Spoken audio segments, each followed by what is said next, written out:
in the beginning, before there was anything, and there was only source and source alone. If source wants to understand itself, it has to see itself outside of itself. We were birthed through that process of the question of who am I? What am I? And then every aspect of source, almost like when you play pool and the ball hits the triangle of balls and then they go whoosh, and a billion souls are born, and each one is an aspect of the divine, which is wanting to understand itself better. Who am I as, Ann Tucker? Who am I as Julie Ryan? The angels say each of us humans, we are different from them because we carry the spark of the divine. Angels carry the light of the divine. They are divine awareness, and we are the spark of the divine. So we carry the ability to create our reality. So our reality emanates from us. We are divine creators. We are constantly creating our reality. Angels can create, but their reality doesn't emerge from them the way that ours does. Hi, everybody. Welcome to the Ask Julie Ryan Show. It's where we blend spirituality and practicality to help you live a life of purpose and joy. We have Ann Tucker on the show with us today. Ann channels guidance and healing frequencies from the angelic realm. And like me, Ann transitioned from the business world and now focuses on how spiritual connections can enhance our lives. I'm going to ask Ann to channel the angels and see if they have a message for us. Please remember to subscribe, leave a comment, and share this episode with your family and friends. Now, let's go talk with Ann and her angels.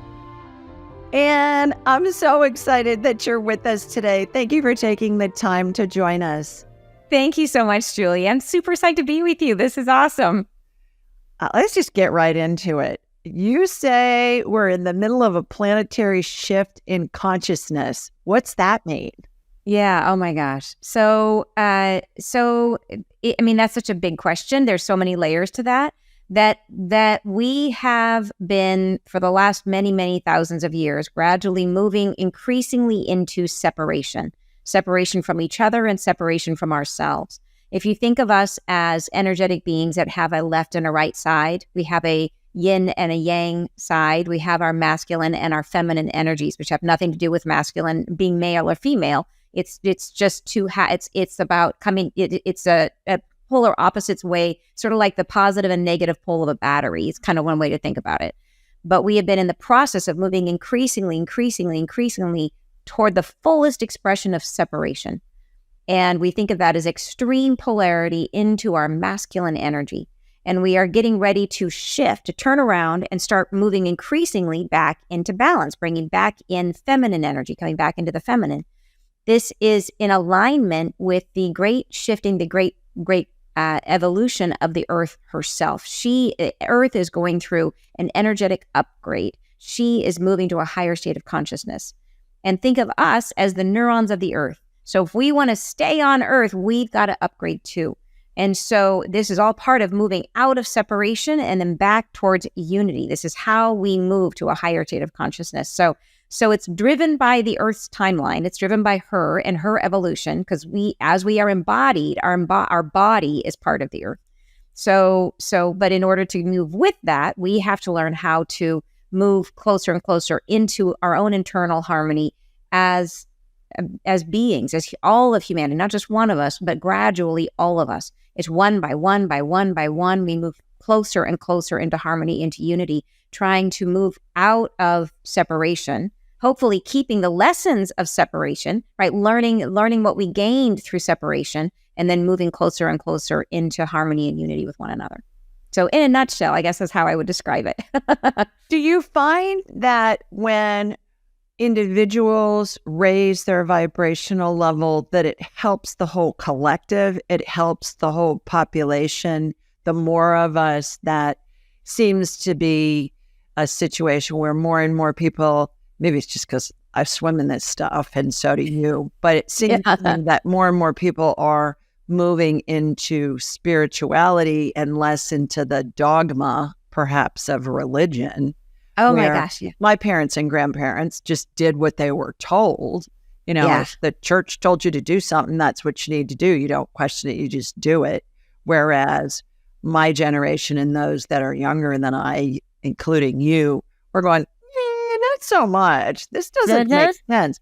And we're embracing more of a spiritual thing, certainly using and keeping the the wonderful things about religion in those cultures and adding those to spirituality, and it seems to be affecting the masses. Are you finding that?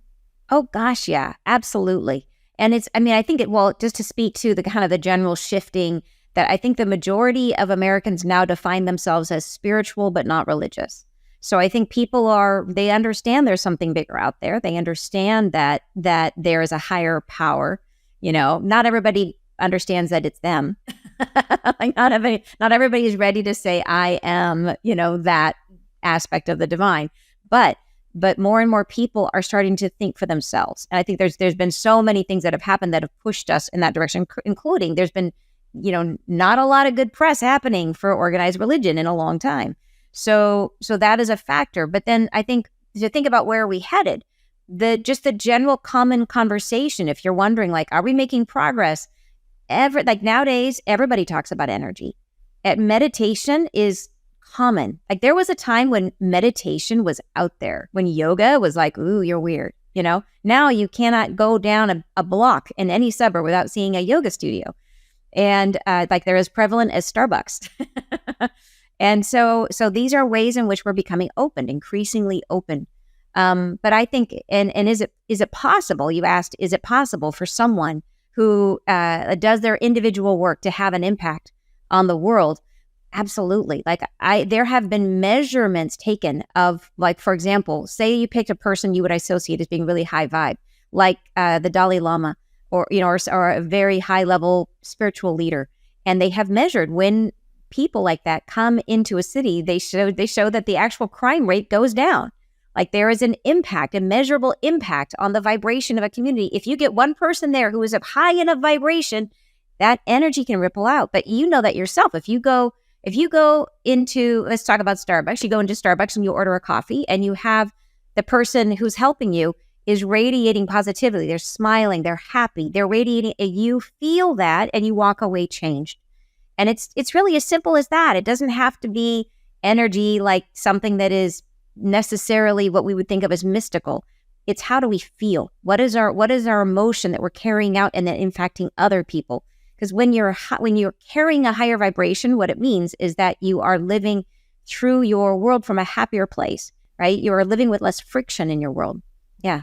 I agree. A couple of points along that too. It's been my experience that to build something new or create something new, we've got to shatter the old.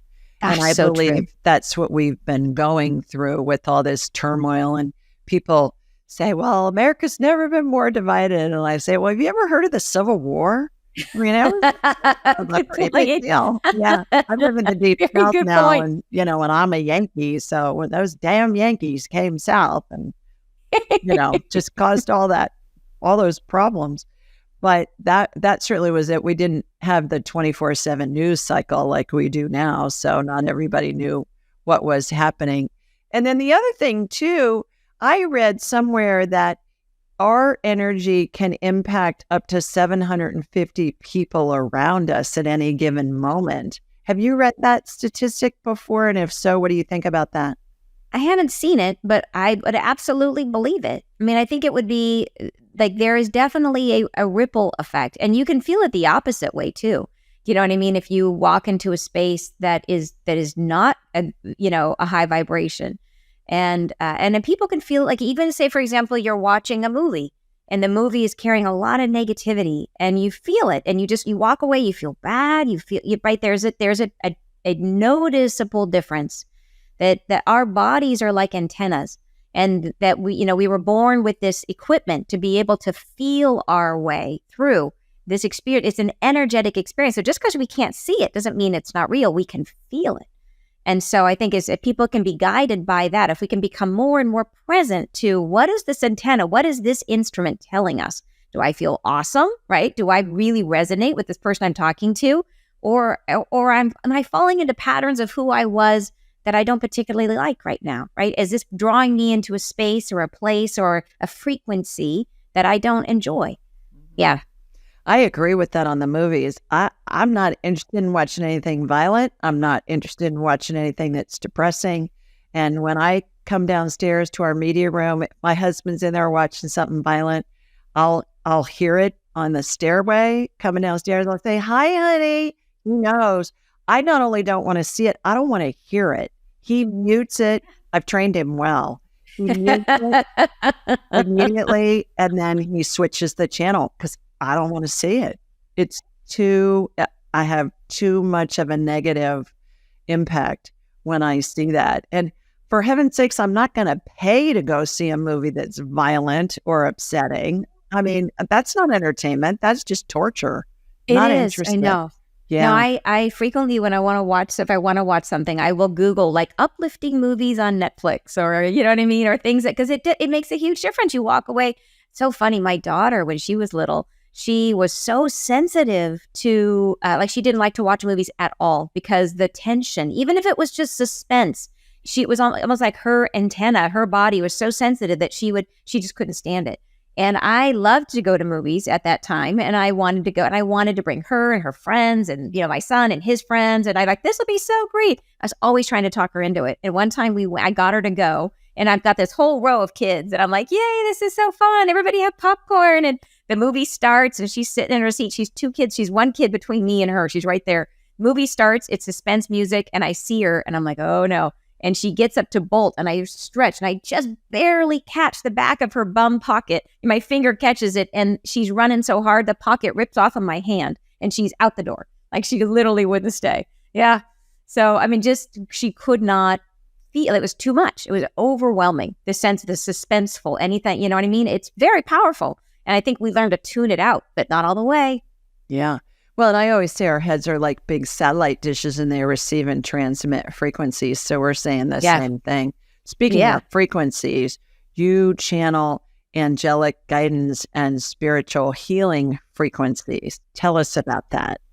Oh my gosh. It is, I tell you, it is not something I understood out the door. Like, it's taken me time to understand what it means and how it can help people. Like, it's been an incredible journey for me. Really, the journey has been about allowing. It's been learning about how to release my need to understand and my need to control, or to really, it's like learning to allow myself to just open up and to trust the angels and to allow them to come through.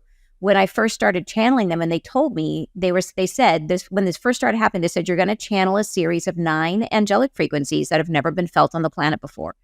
And they said, you're going to do it for people from all over the world. It's going to be hundreds and hundreds of people from all over the world. I was like, how on earth is that going to happen? But it did.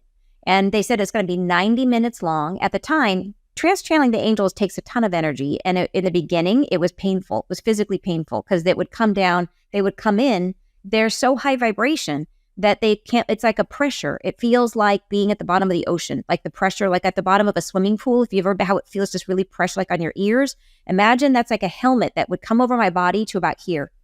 And it would be, very, very high pressure. And then, and it was draining. So they said, yep, you're going to do this 90 minutes and you're just going to show up. So I was like, okay, you just got to trust, allow. The first time I did it, I showed up. And sure enough, I announced it, and somehow it just sort of magically got out there. And I had like 600 people show up. And I come from a corporate background. So the idea that I'm going to show up for 90 minutes in front of 600 people with no slides, no plan, no idea what's going to happen. Like, it was terrifying. You know what I mean? Like, absolutely. So he's like, trust, allow, let go. And so I had to. So I just leaned into it. They came through, and then magic happens. And they spent about 4 months before this happened. They spent about 4 months reconditioning my vocal cords. So for about 4 months, I could barely speak. I could talk for about 20 minutes, and then my voice would be gone. And they were doing something to my vocal cords so that I could transmit these frequencies through my voice. And they come through my body as well, too, but the voice is important. And right after doing that, it was so funny. I went to, a friend of mine had a gathering, she called it her psychic salon, of all of these friends who are all into the woo, and everybody's got their different modalities. And we would talk about whatever everybody's up to. And a friend of mine had just bought this this device called a Healy device, which transmits man-made frequencies. And she's like, anybody want to try it? I, of course, like me, I always curious. I want to try something. So everybody else was using this thing, and it's so subtle they couldn't feel it. They had to turn it up to like 100, 98 to be able to feel anything. I got near it. Like I literally got a finger near it, and it shocked me like I had put my hand in a outlet, like electrical outlet. It was so much charge. And I couldn't come near it without it shocking me. And I finally said, yeah, I want to try it. But she had to turn it down and down. She had to put it down like 1 or 2 degrees, or I couldn't tolerate it. It was so strong to me. And afterwards I asked the angels, like, what was that about? And they were like, what were you thinking? We just spent months attuning you to angelic frequencies. And here you go try to get, to start running human frequencies. You can't do that. So it was them. They were basically shocking me, preventing me from touching it. So yeah, it was a process of me finally like, oh, I get it. Okay, I understand. This is, and getting it, trusting it, allowing it to flow. But yeah, it's been an amazing journey. Absolutely. So did they just send you a text one day and say, hey, Anne, we want to use you as a channel, or we want to send frequencies down to earth to help you and your people, you and your fellow humans? What happened? How did that come about? Wouldn't that be nice if it was like that? If it was just like, oh, in your inbox, oh, hello. No, it wasn't. It was so not that. It was really confusing. Like it was in the beginning. So I used to be in the corporate world. And then I started having a lot of sort of like crazy psychic experiences that led me down a path of becoming a healer. Did you have those as a kid? Did you come from a spiritual family? Did it just show up all of a sudden, like out of the blue? Yeah, definitely not a spiritual family, like for sure. Like I had my parents had both divorced and married other people. So I had kind of 4 parents and each one had a different religion. So I wasn't brought up in any one school of thought. So I think that was helpful because there was nothing I had to fight to get there, but there was also no structure. There was no, nobody taught me meditation or any of the tools, but I was interested. I remember when I was a kid seeing 60 Minutes where they did an episode on kids with ESP. And I was thinking, oh my gosh, I think I have ESP, and I'm like 6. I think I have it, but I didn't know, it was just this inner knowing of like, I know what that is. I can do something like that. I don't know what it is, but I could never access it. And I always had this inner knowing. And I remember being little. I have a very specific memory of being 5 or 6, being in my bed and having a conversation with one of my guides, and I'm sure who was an angel. I remember the conversation. But at the time, I didn't know. I didn't have any context. It just sounded, when you're a kid, you think everything's normal. I didn't have a way of defining it. And then when I was older, I didn't have those conversations anymore. So as a young child, I was talking to them, but it stopped at some point as I became logical and left-brained. But yeah, and then going down a whole journey of becoming a healer. I mean, like all of it was like I had to give up my my job. I had to start down this new path that everyone said you'll never make a living doing that. Well, I did. It was great. It was awesome. And I was a healer at the time. I was channeling clairvoyantly to claircognizance, clairsentience, and I had this fabulous healing modality, and it was great. I thought, this is it. This is what I'm supposed to be doing. And then I would meditate on my own. And so one day I sat in my usual spot, my meditation spot. The minute I closed my eyes, then all of a sudden, this pressure formed on my forehead and on my chest. And it felt like my guides, when I would heal, my guides would come in through the rear of my chakras, and they would kind of work through, energy would flow through me, and it would be healing, and all this stuff would happen.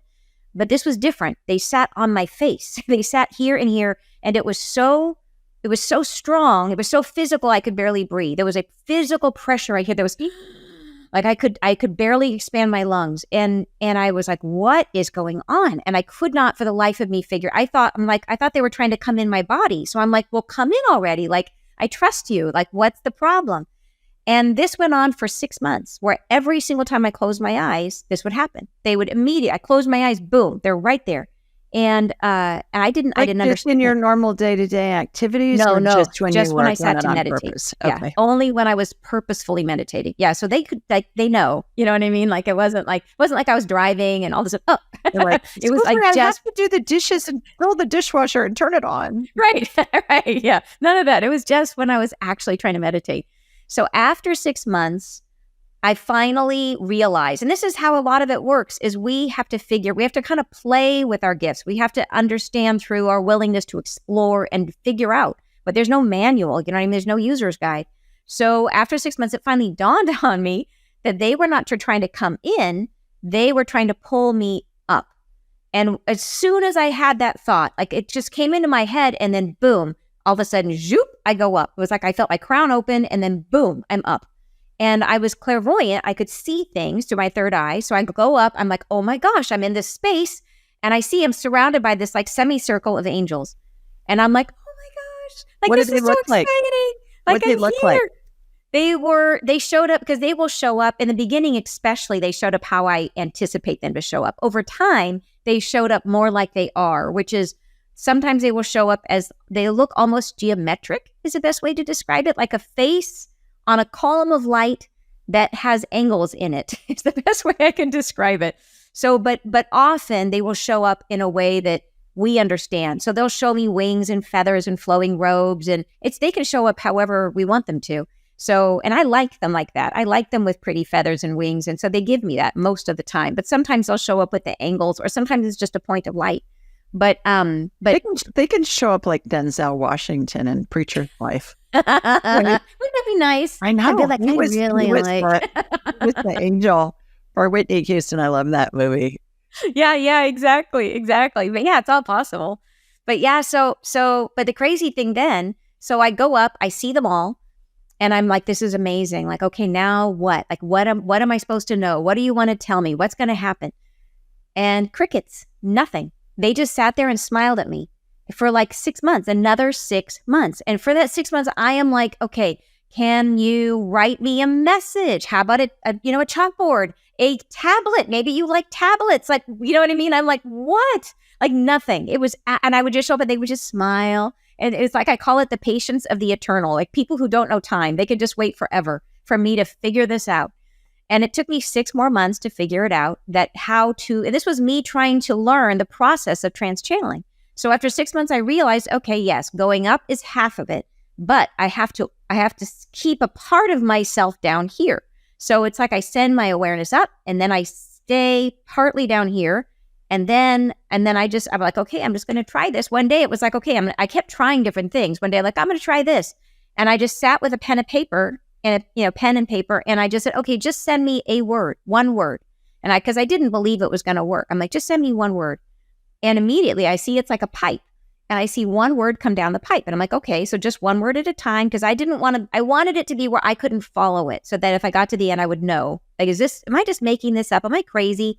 One word. I'd write a word down and next word. I'm going through this process. None of this is making any sense. It's just gobbledygook, I get to the end. I got a half page. Okay, I'm like, okay, fine, let me read it. Oh, and then here's a crazy thing. If I don't write a word down, the word just sticks in the pipe. Just sticks there. Just waits. Can you read the word in the pipe? No, I I know it. I know the word. Yeah, I don't see it. I feel the word. I either know it or feel it. It comes in like and it's right there. It's like, oh, there it is. And it's like, is there a difference between trans-channeling and channeling? What's the difference? So when I trans-channel, I go into a deep meditative state. And so that was the beginning when they were coming through and I was writing it. But over time, they said, okay, now we're going to come in through your body and through your voice. And that is where they basically come in. I step aside and they come through and they speak through me. But it took me a while to figure out how to do it. So this was all steps in my process of learning how to work with it. And then I had to strengthen the connection. Well, and you're raising your vibrational level and learning how to hold that vibration as you're going through those steps. That's what I always tell my students is when you take my class or if they take one of your classes, it's the same thing. You got to sit in the vibe for a period of time in order for your physical body to get used to the vibration. And furthermore, it helps you reach higher and higher vibrations once you do that. Yes. Would you agree with that? Oh, 100%. Yeah, absolutely. And it's like you're getting conditioned to the new vibration. Great way to put it. Yeah. Mm-hmm. Okay, yeah. So go ahead. So then they decided they were going to come through and use your voice and use your body. So I was doing it writing, and then they said you should dictate. And so then I bought dictation software, and then and it became a process of me learning how to try to get out of the way and how to let them come through. And so it was step by step. It was not like a natural thing where one day it just turned on and I was like, oh, I can do this forever. It was like, and it was exhausting. Like each time, because their frequency was so high, bringing them, it took me now I can do it and it's not painful at all. And I can do it for a long period and it's okay. It's still, like if it change, they change things up all the time, and when they change things, that can be tiring. But it is, yeah, it's become very integrated to who I am these days. Yeah. So when they tell you stuff, is it come in like it's a thought in your head? Are you actually hearing something with your ears? Is it a combination of all of your senses? How does that work for you? It is a combination of they come through a specific, like it's words. So imagine if you so I guess the best way I can explain it is if I told you to imagine a red truck and you have a picture of a red truck in your head. So then imagine you're looking at the red truck and then all of a sudden Bigfoot runs through the scene and you're like, I wasn't thinking of Bigfoot. Where did that come from? And that's kind of how it's like, I can be there. And then all of a sudden, like there's a thought that runs through. I'm like, that's not my thought. Oh, that's them. And so it can be like that. They certainly send me images. Sometimes they will break through and it's that same Bigfoot running through the scene where I'm like, okay, wait, there's something that they're answering a question. So they can press thoughts or images or feelings in when they want to. They can press it in. But when I'm channeling, I step out of the way and then it just seems to flow. Like it just kind of comes, like I'm in there. When I'm channeling now, I have a really hard time following what they say. I have a hard time retaining it, but they kind of give me a second track. It's almost like I'm really far in my right brain because they show me visuals and I can retain the visuals, but I cannot retain the words very well. So I'll come out and I'll know mostly what the session was about, but there's always surprises. And then if I go back and listen to it, I'm always amazed by what came through. But I can usually afterwards kind of tell people, oh yeah, so this is, and I can add kind of an extra layer because of what I was shown during the experience. How did you know it was angels? Did you hear a voice in your head that said, "We are your angels and we want to communicate with you"? I mean, how do you know? Did you ask, okay, who is this? Who are you? Who are these spirits? Oh yeah. I for sure asked, like, who are you? What is this? What's going on? And they introduced themselves, but they said they prefer for me to just, like I said, okay, do I have individual names? But they said they prefer me to refer to them as angels because they said they are a collective consciousness. They are a unified consciousness. They said that they are an essence, actually, which is fascinating. But they said, yeah, and they're everywhere. Angels are everywhere. They're like all around us all the time. They're an essence. But then they have, within that essence, they have multiple, almost what we would call personalities, like Archangel Michael and Archangel Gabriel. And they can and it's almost like we think of like in our cell as the information for the entire body, as the blueprint for the entire thing. Every whatever atom or whatever you want to say has all of those angels in it, and they can all collect and be like Archangel Michael, whoop, you know what I mean? And then when we're done talking to him, he can dissipate out into the everything. So it's they're there, but it's like that's how they're everywhere at once. How I perceive this, and I'd be eager to hear what you think, is we're all a fractal of the divine. We're all made in the image and likeness of Source, God, Spirit, whatever you want to call it. And it's been my experience, Ann, that I, anyways, was brought up to think of God as like this old man, long white hair and long white beard, looking like Father Time, sitting on a throne on a cloud someplace. That's not what I believe now. What I believe is God is Source. God is the energy. We're all a fractal of the divine. We all have the energy. And when we're communicating with a specific angel or a deceased loved one or a saint or a spirit guide, it's all spirit communicating with us through something that's more understandable for us from a human perspective. Instead of wanting to hear guidance from God himself, we're hearing guidance from Grandma June, but it's God, it's spirit talking through Grandma June's spirit, and it all merges and gets us the information in a way perhaps that's more easily digestible to we humans. Do you have a thought about that?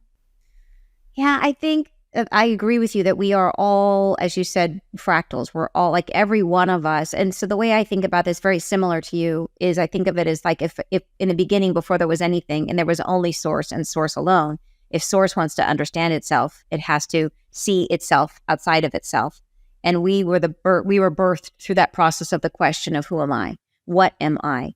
And then every aspect of Source almost like split into a million different. I think of it as like when you play pool and the ball hits the triangle of balls and then they go, and a billion souls are born, and each one is an aspect of the divine, which is wanting to understand itself better. Who am I as, Ann Tucker? Who am I as Julie Ryan?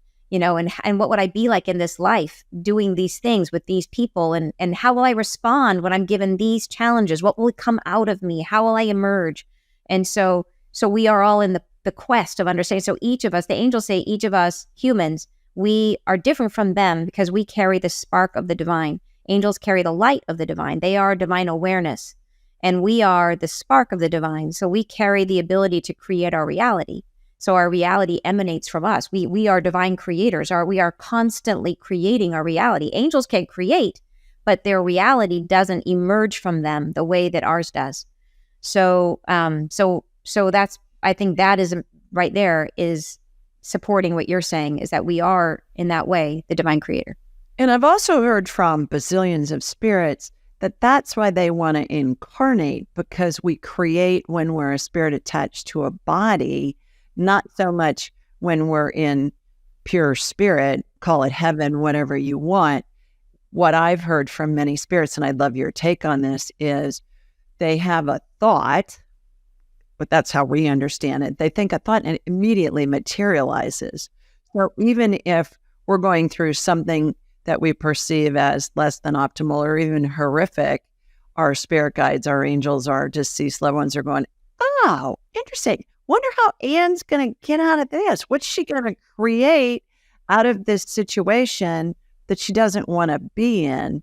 And they're cheering us on. Yeah. And looking at us with lots of fascination and love and support and guidance and all of that. But they're not necessarily in the same mode in heaven because they just think of it and it immediately materializes. Have you heard that? Oh, yeah, absolutely. That is the benefit. One of the benefits of being here is that it slows things down. So we have the potential to perceive how we manifest. That when it happens instantly you are detached from the process because it's like you just think it and boom, it happens. How does that happen? But here, it's all slowed down through the instrument of time and through the thickness of like this place is so dense that it takes time for things to materialize and things to manifest. Now that's shortening big time. I don't know if you've seen that recently, but boy, do I see it all around me where people all of a sudden dreams coming true like crazy. And stuff coming into fruition like crazy. And I think it is as we're getting closer and closer to higher and higher frequencies. I think that's coming. My son just had this week. He's visiting. He's home from LA. The people that follow me know I call him His Majesty, Jonathan. And, center of the universe, the only one, right? Of course. He knows we stopped with him because we reached perfection when we got him. So, anyways, he had a big thing materialize for him that he's been wanting for years. And I kept saying, honey, it's happening. It's happening. You got to be patient. It's not available yet. It's being put together and it's going to have everything in there that you want. It has more in it than he even realized that he wanted, number one. And number two, I've been listening to him through these years as he said, well, I'd like to do this. I'd like to have it incorporate this.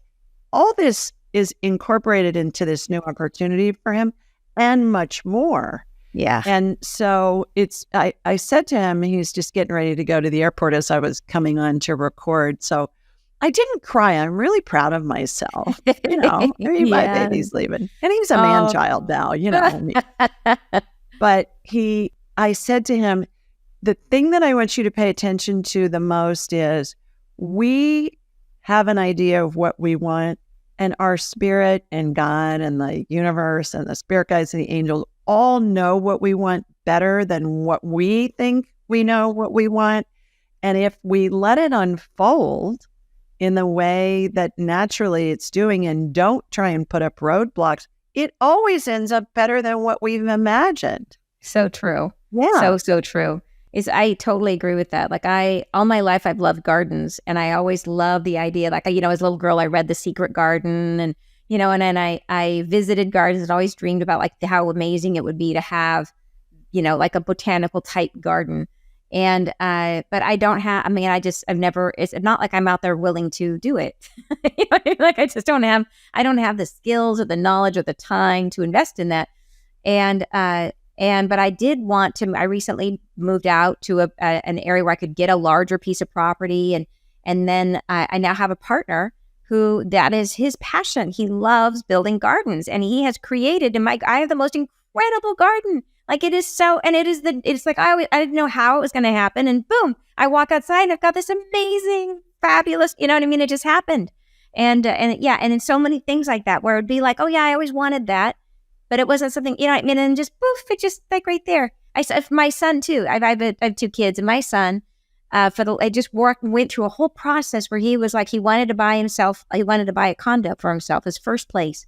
And he was so disappointed because prices where I live are just astronomical. It's so expensive here. And he just felt so discouraged, you know what I mean? That there's just nothing available at his, you know, for his generation. And it was this whole conversation. And all of a sudden, a place better than he could have ever imagined showed up at a ridiculous, it's like, how did this happen? It's the perfect place, the perfect price, the perfect better than he could ever imagine at a price he can afford. Everything just gelled. You know what I mean? And he's over the moon, excited. And it just, boom, there it goes. And it's that thing, trust your guides, let it unfold, relax, release, stop your resistance, right? The things are, just amazing. So I do see that. I see as we're like, it's happening. It is shortening. The time of manifestation is changing. And yeah, it's really exciting, isn't it? It is. It's been phenomenal to watch, not only in my life, but also in my child's life. My child's life. Yeah. It's been really And that is fun. not to discourage any of your viewers who are like, where's mine? Like, it's coming. But yeah. Mm-hmm. Let's back up a little bit. When you decide to talk to the angels, do you get a thought in your head, okay, I need to channel, or is it when you're working with clients? Certainly that's part of the equation, but do you just kind of get a hit, okay, I need to tune on my angel channel and see what's going on? How does that work? Sometimes they will give me a nudge and they'll be sort of like, we have a message, let's and I feel it. How does that happen? It feels like that, remember I told you about the pipe? It feels like the pipe is blocked. It feels like, oh, there's pressure. I feel pressure. I feel this inherent, like, ooh, there's something. It feels like a physical pressure when there's something. They're like, yeah, we need to have a conversation. There are times where if I'm clear and I'm in a good state, they will sometimes just speak in. So, like for example, I can communicate them without going into deep trance. I can open up and hear them, but not in the same. When I'm in deep trance, they come through and they speak through me. But I have a regularly scheduled, I do a Friday live on YouTube every week. And they have this message. I imagine them up there crafting the message all week, getting it ready and then it comes through. So that is regular. And then, same thing. It's sort of like I set the intention, like when I'm going to do, sessions from my different programs I offer, I have that intention and I make sure I've created the space for it, for that message, for that specific energy to come through for them. Because they do bring in different energies, different angels for different things. And so I try to make the space and set the space for each event so that it is as successful as possible. Yeah, as helpful as possible. So you don't walk around talking to angels all day long while you're cooking dinner and doing laundry and making beds and stuff like that. Yeah. No, I mean, there's certainly things that come through, but it usually for me to tap in, because there's different levels of it. So there's like, for example, one of the ways I've been able to include my kids in this journey is that when they were older now, they're in their 20s now, but when they were in their teens and I was channeling and doing all this stuff. And in the beginning, they're like, mom's going a little crazy, like mom's going off the deep end. But then they discovered that I could tell them things about people. And so tap into and feel into their conversations or what the person thought of them. So all of a sudden it was, what, does this boy like me? Or does this girl like me? Or, you know what I mean? It became this whole thing where it got to the point where I'd have to give them an allowance of how many questions they could ask. But what was amazing about it is it opened up the conversation with my kids, and now they both they do their own healing. They're very, they're both on a beautiful spiritual path. And so it created that conversation. But But that is a different skill of just, it's like, I just call it looking. It's almost like I just have to kind of look into a separate space, and then I can tap in and feel and receive information and knowings and things like that. But it's not the same. The trance channeling is just a whole nother ball of wax. It really is. Because it's me stepping out. I'm there, but I'm not. Okay. I have a question about that. But first, it sounds to me like you do the same thing I do. I turn it on and off in a nanosecond. I don't need to meditate for an hour first, twirl 3 times, raise my right hand and jump on my left foot. No. I mean, that's great for people that's how they do it, especially at the beginning. Now, I meditate every morning and do my morning prayers. Meditation is definitely part of my life. But eventually what happens, it's been my experience with teaching hundreds of people how to do this, and I know you've done the same thing. You'll get to the point when you learn how to do this stuff where you turn it on and off. Yes. In a nanosecond. Yeah. And, and it's really convenient with that. So trance channeling, when you said a couple of times, when I move myself out of the way, what's involved with that? What do you do with that?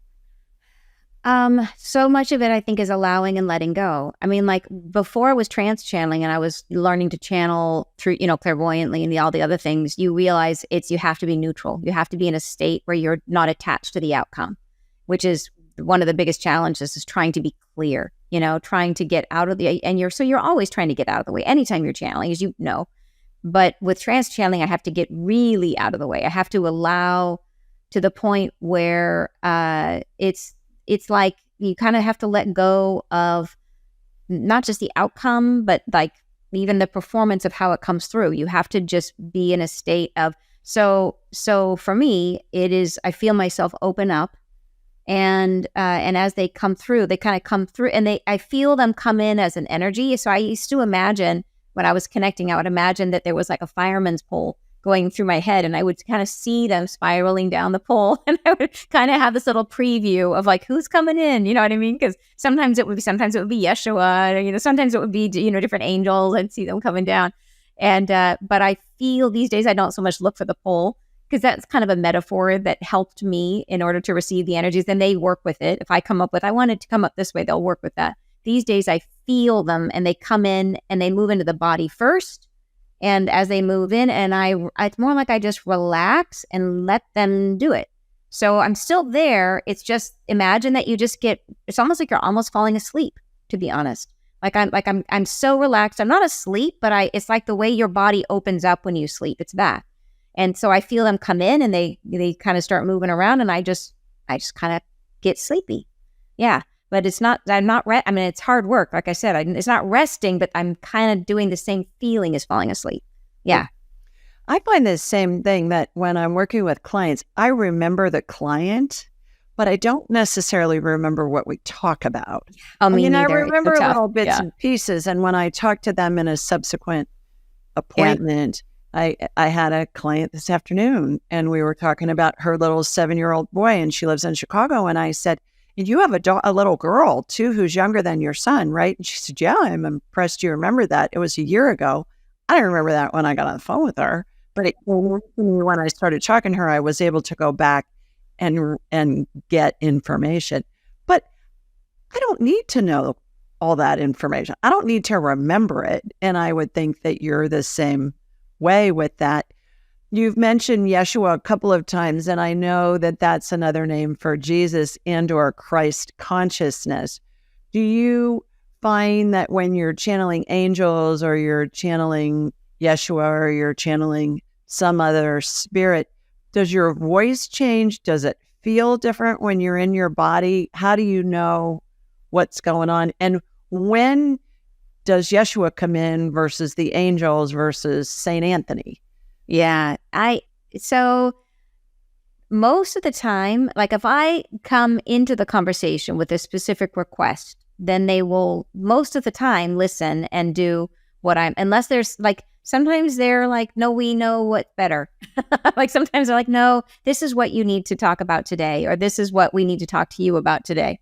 But often they will listen if I come in with a request. And so, but when I never anticipate, like, Yeah, Yeshua, when he shows up, it's always like a wonderful surprise.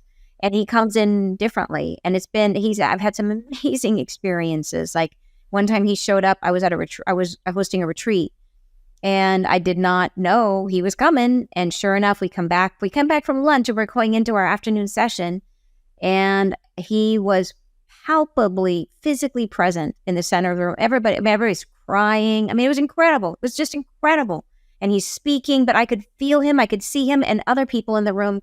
I mean, everybody could feel it. It was incredible. What do you look like? I mean, he's like he's going to show up the way you expect. And to me, I see he shows up as you would expect, but to me, he shows up like, the funny thing about Yeshua is he's funny. He's super funny. He's got a very quirky sense of humor. Oh my gosh. Spirits are hilarious. Yeah, absolutely. And so, I mean, he dances around. He's cracking jokes all the time. He's very slender. He seems very slender. But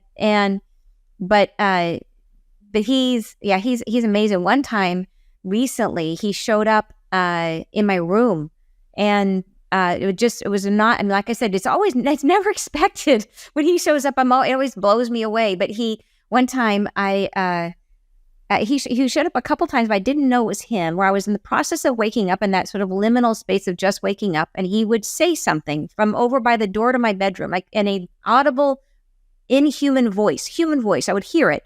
And it scared me, because it was like, there's a man in my room. You know what I mean? I startle awake, and I would wake up, and I'd be like, oh, who was that? But I didn't know. And that happened twice, like several months apart. And then maybe 6 months ago, it was the same thing, where I was kind of mostly asleep. I thought I was asleep. And in my dream, I was kind of having a dream. And in my dream, I saw Yeshua, and he was showing me something. He had his head bent, and he had his hands out like this. And he's holding his hands to me like he's offering me something. And he's doing this breath work, like he's breathing this funky breathing. And I'm seeing this in my dream, and I think I'm dreaming, but then I become aware that there's a man standing next to my bed, and I think it's my partner. So I start talking to him. I'm like, why are you up? Like, are you okay? And I think I'm asking him, and he doesn't respond, but I can see him. I can see the outline of him next to me. And I think so I'm like, and I'm trying to say, but I'm so sleepy, the words aren't coming out. And I finally roll over.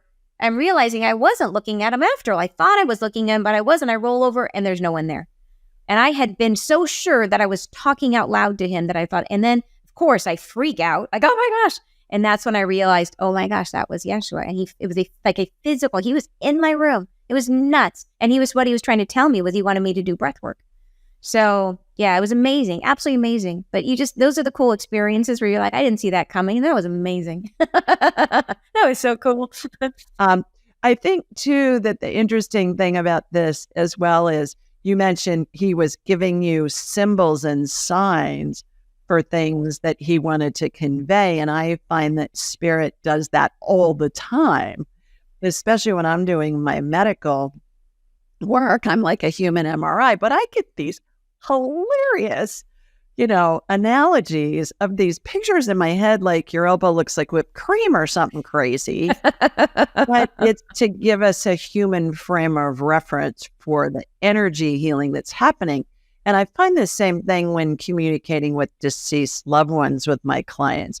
And they'll show me a basket of breakfast rolls, or a big bowl of blueberries or something like that. It's not always food. Certainly it can be a red truck or something.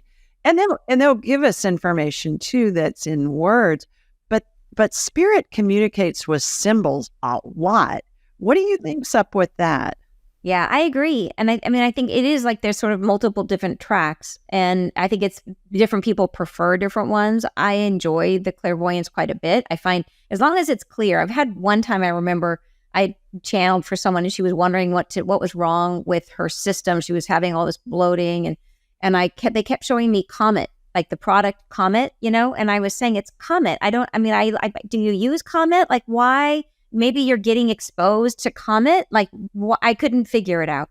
And then like 2 hours later, it dawned on me, Comet is a cleanser. They're telling her to go on a cleanse. This is saying Comet cleanser, cleanse yourself as if, and I just didn't quite connect the dots. That's the downside of metaphors. But the upside is that they're so clear. You know what I mean? That like I knew I could see it in my head now. I could see that can of comet, whereas it's undoubtable. Like the clarity of the vision is very, very, and some of the other methods that you get things are, can be sometimes a little fuzzier. Like, okay, is that, so anyway, so everything has its pluses and its minuses. Well, I find too that symbols are more universally understood if you're traveling internationally. You can have a picture of a toilet and a female stick figure next to it. Like, oh, that's where the bathroom is. Right. It's really true. And so you don't know necessarily the language, but the symbols are there. And furthermore, it's been my experience too, Anne, I'd love to hear your take on this, is when we get a symbol for something from spirit, there are multiple interpretations. So perhaps it's more efficient that we get a symbol of a peacock and it can mean 15 different things to 15 different people or 15 different things to the same person. Very, very true. Although that's super true too about even the spoken word that we think is so clear. People have selective hearing and they often will hear what they're expecting. And so, yeah, perception is a tricky thing to work with for sure. But you're right, with symbology, it can be, that for me, that means things. It means, that would be, I don't do one-on-one sessions anymore, but back when I used to, and I remember sometimes I would get symbols that had no meaning for me, but for the person, I'd be like, and I just learned over time, you got to say what you see, say it as you see it. You know what I mean? And even if it seems crazy to you, you got to say it because they're going to, oh gosh, yeah, that's exactly what, I have one of those right next to me, whatever it is. Yeah, I do that all the time. And over time, I've just learned, all right, that doesn't make sense to me, but I'm just going to say it. And inevitably, it does mean something to the person with whom we're conversing. Would you be willing to channel the angels for us or whoever wants to come in? I think that would be really fun. And yeah, for sure. Whatever they want to say to this audience, certainly from around the world, I think would just be fabulous. So yeah, you got it. Yeah, let's do it. All right. So if you don't mind, let's do a little grounding first, just to make sure everybody's ready. Yeah. I'll take a drink of water too. Okay. So go ahead and close your eyes. And drop down from your tailbone a nice thick root that goes down through the floor and down into the ground. And follow it down with your mind as it grows and extends, going deeper and deeper into the earth. Following it down where it's dark and cool, extending longer and longer.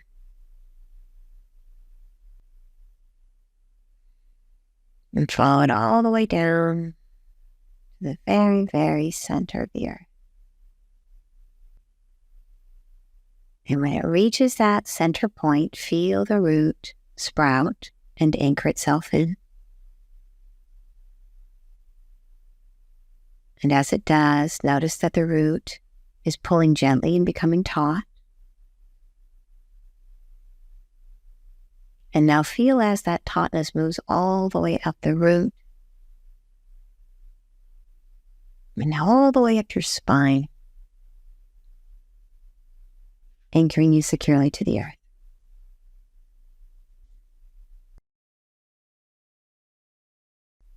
Okay, I'll bring in the angels.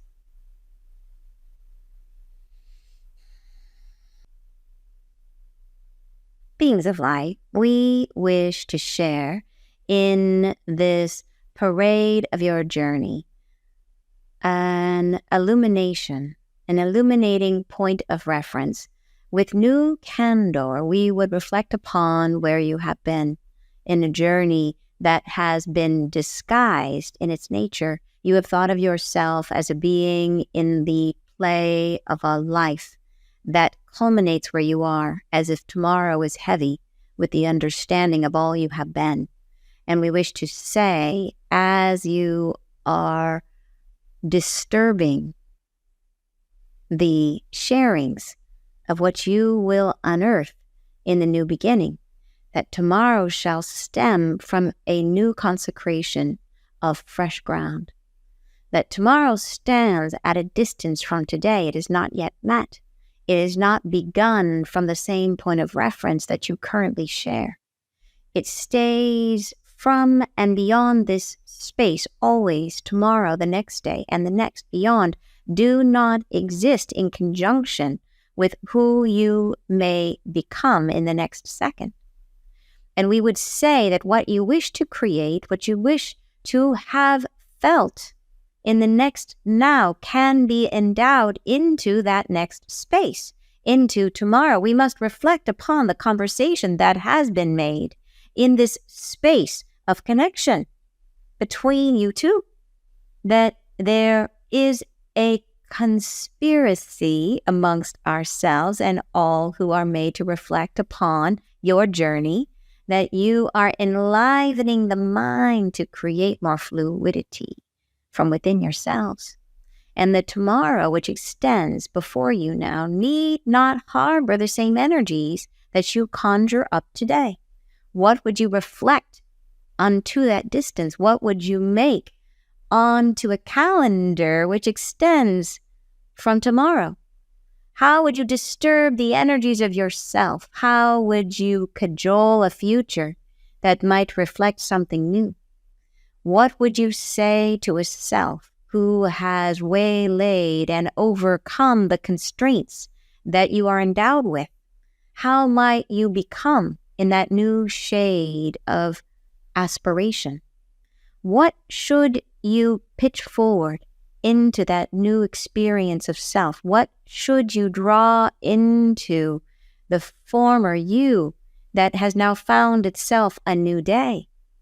How will you extend away from what has held you back? How will you extend yourself the congratulations into a sphere of accepting what you would beckon into reality? How might you expand yourself to contain that new future? How might you hold within your soul an understanding of you without the endowments you have treasured, which have brought you pain and suffering, the collection of woes, the turmoils of your former experiences? Let go. The future now waits. It waits for you. It calls to you into blessings. It speaks to you from a place, from a prominence, from a point beyond the now. It need not conjunct your current sorrows.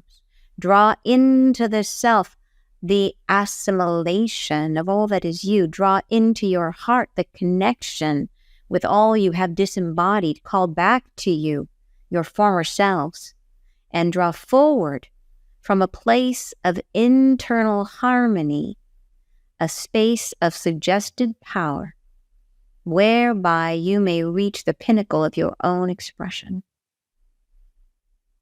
Julie, would you have questions for us? What can you tell us, especially here in America, with all of the issues that have happened in the past few weeks, President Trump being shot and President Biden being deciding not to run for office and all?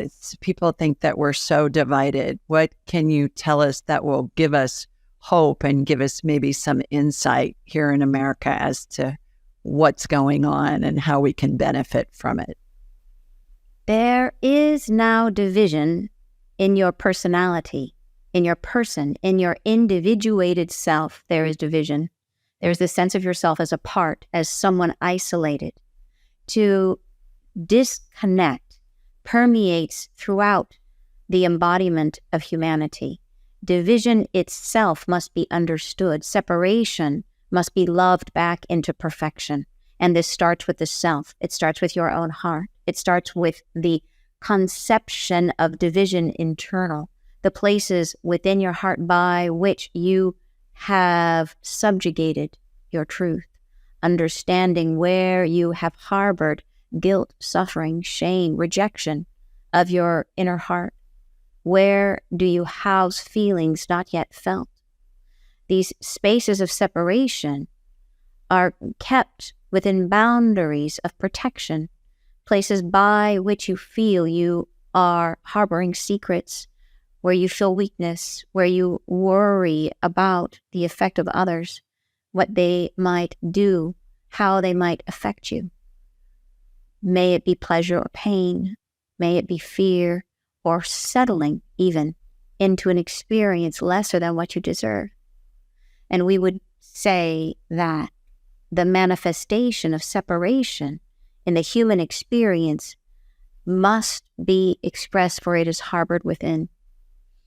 And increasingly, as you move forward through the journey of ascendance, you will find yourself coming into coherence. And as this occurs, polarity will express itself through into its own recognition and unity. Do you understand us? I do. Is there something simple and easy that we can do to help ourselves with the polarity, to help bring more joy and love into our own lives and therefore spread it to others? Polarity is an experience, external and internal. And we would advise the self to not belong to either side, to not allow the self to imbibe the culture of hatred and confusion which permeates much of what is shared within social communities and dialogues of information. We wish to advise the self to remember that all sides meet in the understanding of one another when there is an allowance of justice for each, when each understands the other not as separated, but as something within their own self, that each other contains within them their own heart, that what we reject most forcefully comes from within us.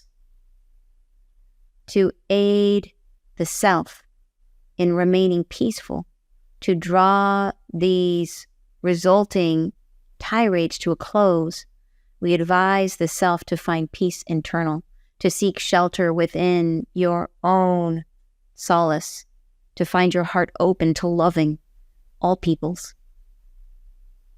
And is there an easy tool, or is there a tool that everybody can implement to get to that place, to help them get to that place? To stay in rejection takes effort, a willingness to engage in the fray, to stay by an opportunity to seek out anger. And we ask the self to release these grievances that you have, to release the focus upon an outcome which may not come to fruition.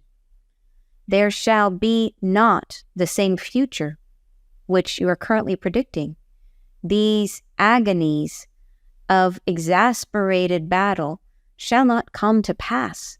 There shall be a cacophony of forces which come into congruence and alter the capacity of this nation and many others, and all will be reframed into a new continuity going forward. Thus we say, have not the tirade of these conversations any longer. Let them be free. Turn off your newscast.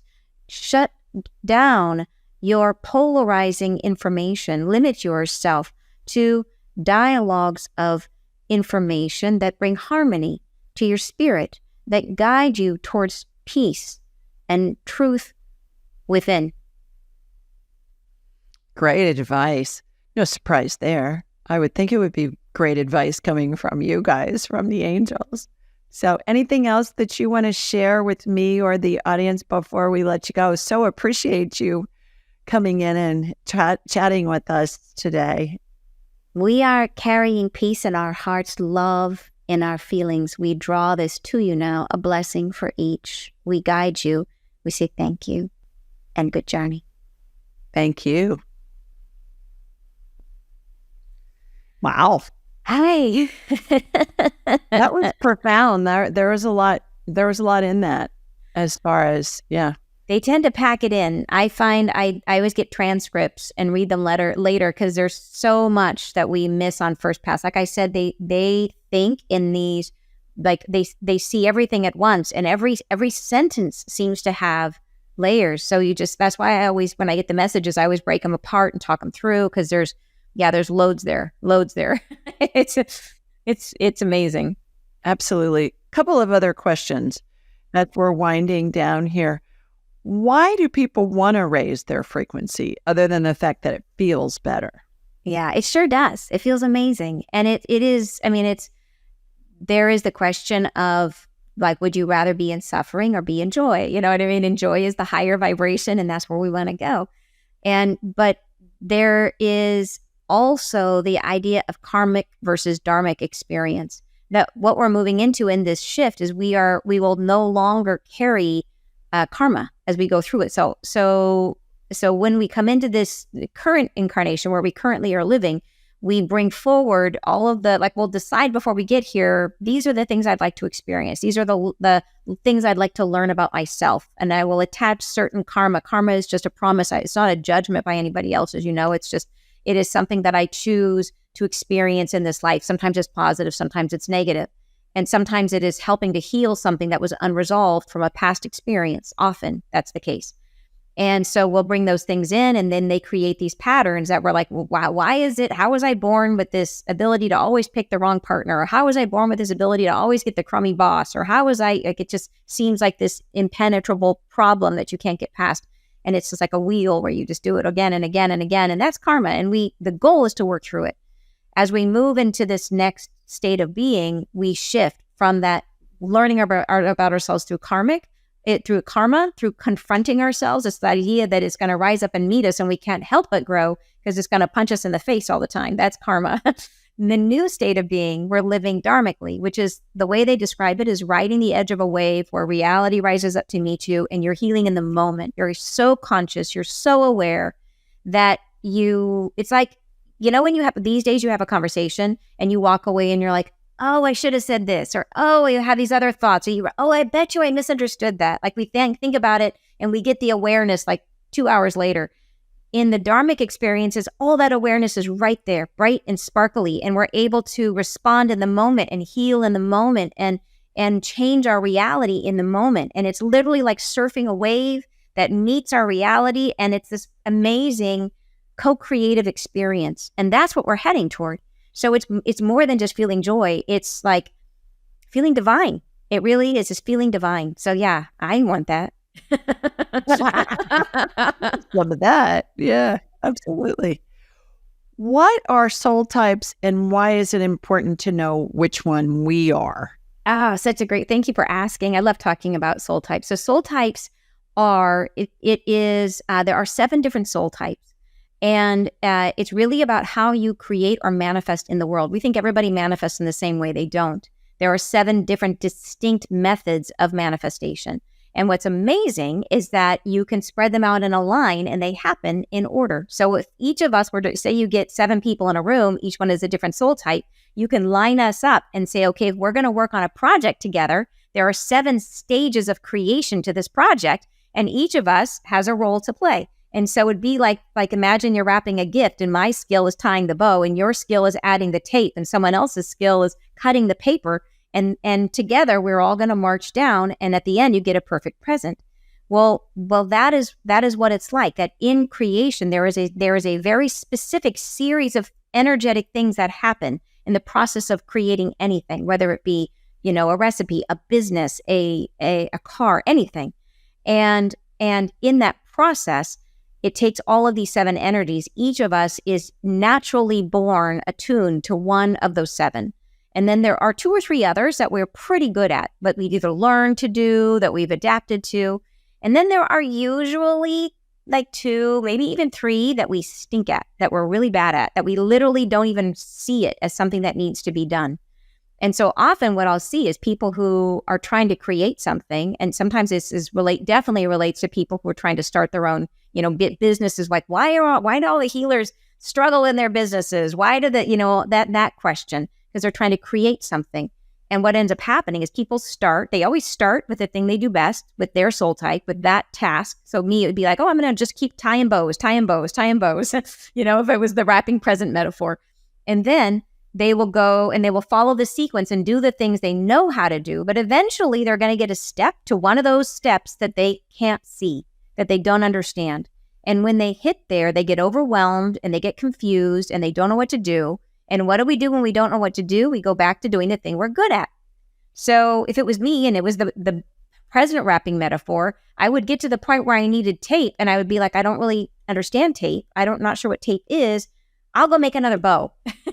And at the end, I end up with all these bows and no presents, and that's kind of how it works. So understanding soul types is really about understanding what your gifts are, what role you need to play in the collective, but also individually, and then how to work with your own energy in the context of creation. So yeah, it's fascinating, absolutely fascinating. Can you name the soul types and give us like an example of maybe a public figure that would be a couple of the different soul types that we would recognize? Oh yeah, well, let's do a couple. So say for example, the first of the soul, the first in the seven, is the optimizing soul type, and that is the energy of it's sort of like the coming up with the idea. It's the person who the optimizing soul type is the one that creates something out of nothing. That they tend to take things that exist and recombine them in brand new ways. They're very conceptual. They're the ones that it's like the seed. Best way to think of it is a seed. A seed is like a packet that carries the blueprint for what the thing is going to become. But a seed by itself, you can put a seed on a shelf and nothing's going to happen, right? It's just a seed. It'll sit there dormant for years and years and years. What it really needs is the next step, the next gift, which is the expressive soul. And the expressive soul comes in and they have the gift of taking a seed and making it sprout. And what the expressive soul does is it understands how to find truth. It understands how to express truth. And it takes that seed, and what is the essence of the seed? What is the thing that needs to be shared to bring it up towards the light, right? And that is the expressive soul, and it knows how to do this. We would need another hour-long conversation to go into each of them because there's so much, and it's fascinating. But you get the idea that each soul does a very specific thing. So, and just to go into a little bit, I am an optimizing soul. And so my thought pattern, I tend to be, to be an optimizer means that you tend to be very nonlinear, like other souls, such as the learning soul, extremely linear. They're capable of looking at things at step 1, step 2, step 3, step 4, and that's their gift, right? They're able to notice the linear projection and be able to say, there's the gap. That's what you missed. That's their gift. But for me, being an optimizer, I tend to go A, B to F. And then I find ways of stitching them all together in some new way that doesn't seem to make sense to anybody else, but it's crystal clear in my head, And then I create a seed. But I would be very, very happy to stay locked up in my attic and make seeds all day and just crack the door open and check them out and let somebody else figure out what to do with them. And that's the optimizer. So, but each type of person, so there are certain soul types that are very focused on connecting groups and finding networks. There are certain soul types that are really, really fabulous at developing people and forming relationships. Some soul types are all about momentum and getting things started and bringing energy. Some are about strategy and figuring out. So each one has a critical role to play in the process of bringing things through to fruition. But yeah, it would be a full hour conversation for us for sure. There's so much to it. So would an optimizer be like an Elon Musk present day and maybe a Thomas Edison back in the day? And what would a Leonardo da Vinci be? And he would be an optimizer for sure. What would a Mother Teresa be?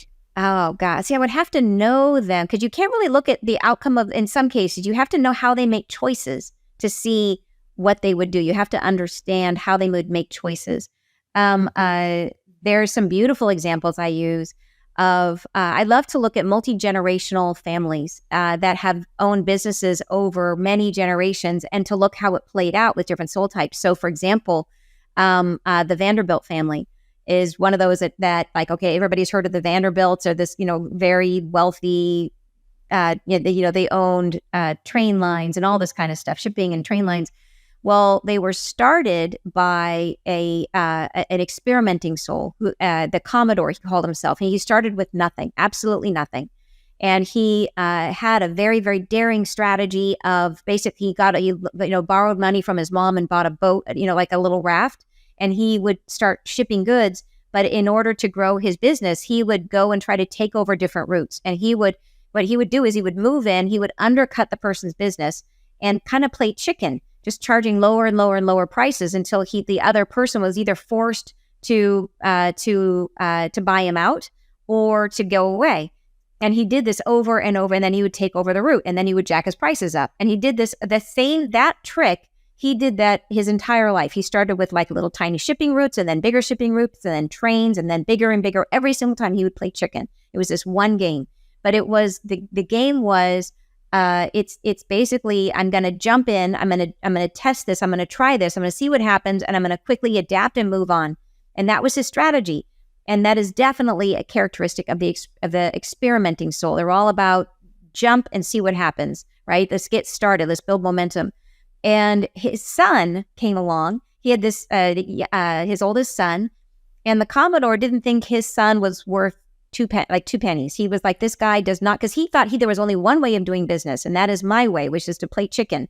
That is the only way that you can achieve success in life. And his son didn't have any of that. He was a totally different soul type. And so he was a collaborative soul type. Collaborative soul types are all about building connection, building community.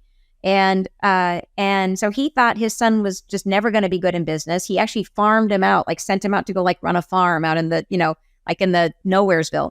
When the Commodore died, his son inherited the business and took over. And it just so happened, and about that point, the business was like huge, because, millions of dollars, very successful. His son, William, comes to the helm right at the time that the railroads are getting big enough that they're starting to be regulated. And strikes are forming. The workers are starting to unionize. And all of the railroads, they're all experiencing strikes. But William comes in. He's a collaborative soul. He understands how to build community, how to talk with people, how to make connections. So he, because of his unique skill set, his was the only railroad that did not have strikes. His was the only railroad that worked successfully with regulation, because he had the skills that were needed at the time. They were different. If he and a dad had switched places, then the railroad would have never been, his company would have never started. If his dad had come into power when he did, they would have failed miserably, because he didn't have the skills that were needed in that moment. But because William was there and he had the ability to form these relationships and these connections, then he took the fortune he got from his dad and he became the wealthiest man on the planet. Like, he grew it exponentially. But that's kind of understanding the linear concept behind creation. It can be in small things and in big things. Yeah, it's amazing how it works. You're right. I'm going to have you back and we're going to do a deep dive into that. It's fascinating. I think I'm probably an optimizer, because I'm an inventor and an entrepreneur. So I come up with the ideas and then bring people in to help me bring them to fruition. Well, I tell you what we do on our next one. Let's use you as the guinea pig. Let's go through and I'll give you the quiz and you figure out, and then we'll do it live and show everybody what your results are and what your natural gifts are. Would that be fun? That would be fun. We'll do that. Last question. Why do we incarnate? To experience ourselves. Yeah, to be in a human body where we get to see ourselves in front of ourselves and learn to love ourselves, to bring ourselves home. Okay, beautiful answer. Thank you. What a delight to have you and the angels join us today. My goodness, we covered a lot of territory here in our time together. How can people learn more about you and your work? Thank you for asking. I would love for people to find my YouTube channel, which is my name, Ann Tucker, and my website is also my name, AnnTucker.com. All right, that's easy. Okay, everybody, that's it for today. My goodness, that's a lot to absorb. I'm going to have to play this back several times myself to listen to everything that we covered. So in the meantime, sending you lots of love from Sweet Home, Alabama, mwah, and from Washington State too, where Ann is. See you next time.